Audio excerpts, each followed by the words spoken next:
Hello everyone, so I have some satellite imagery here of the second Ukrainian drone attack near Toropets.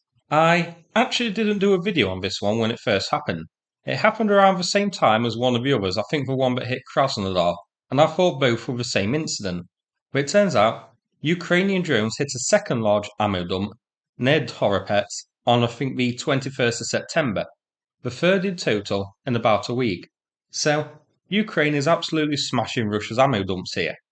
On screen now is a Google Map view of the site. So it's smaller than the first site hitting Toropets, but a little bit larger than the one hitting drones in Krasnodar.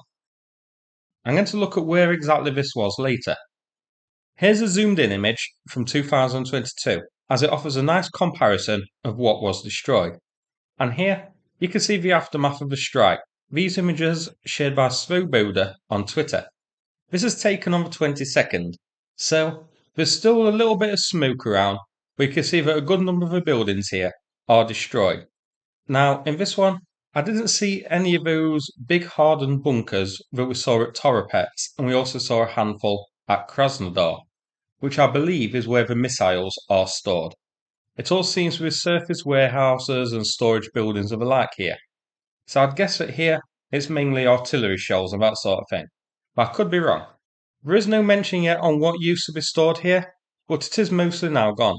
There are a handful of surviving structures on the left hand side and a few at the top, and that's it. Everything else is wiped out. Now, when we looked at the first site in Toropets, we saw some pretty big craters. Here, it's just destroyed buildings, but there's one decent sized crater highlighted now. We don't know how many drones were actually used to hit these sites. Ukraine is keeping that quite quiet. Whether it's numerous individual drones hitting numerous different buildings here, or just a handful of drones hitting key parts and the bulk of the destruction is caused by the exploding munitions, setting off a sort of chain reaction as they detonate other buildings and other stockpiles of munitions. I believe it is a lot used though. So it seems that Ukraine has a lot of these jet-powered drones, the Palianytsias, to go around. So that's good news. I can't see these attacks stopping anytime soon. Let's now have a look at the lower section of the base. So this image is from May of this year, and it shows no buildings as such, but rather outside storage areas. You can see a number of shipping crates and the like parked in and amongst the trees here. This area looks largely empty on the aftermath and wasn't hit at all. So Ukraine just targeted the warehouses at the top. Now I can count over 60 warehouses and open storage areas destroyed here. Could be more, as the satellite imagery was a bit shadowy and some are hard to make out whether it was destroyed, damaged, or is still standing.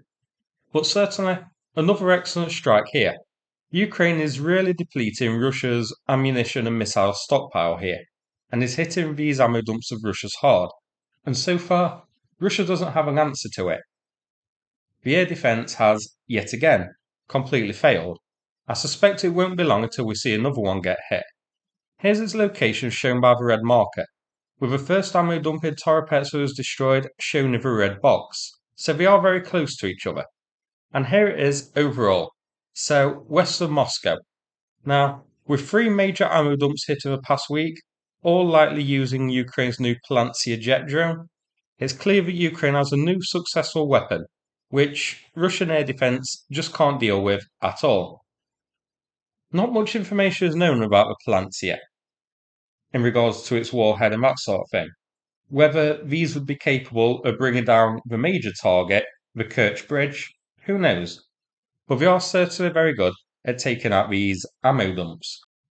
And these ammo dumps and that sort of thing you would expect to be pretty well protected by Russia, and the air defence completely failed.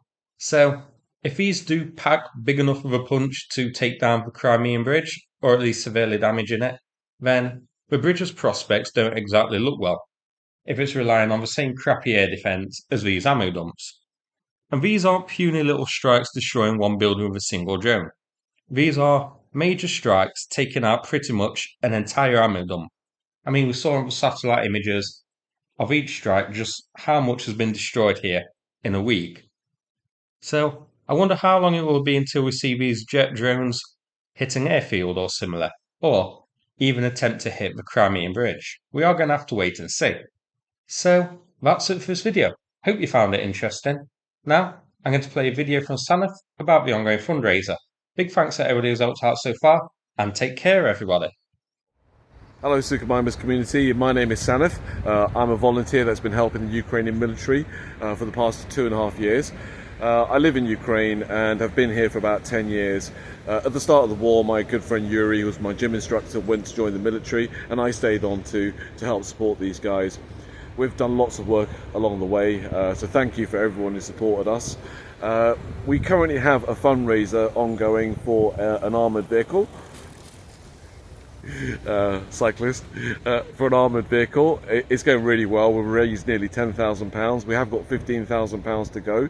The vehicle has already been purchased and is now at the garage. It's having a BMW engine installed, and then it will be taken to Ukraine to have the ceramic and Kevlar armaments installed. So with your continued support, we'll be able to bring this project to a successful conclusion. Thank you very much.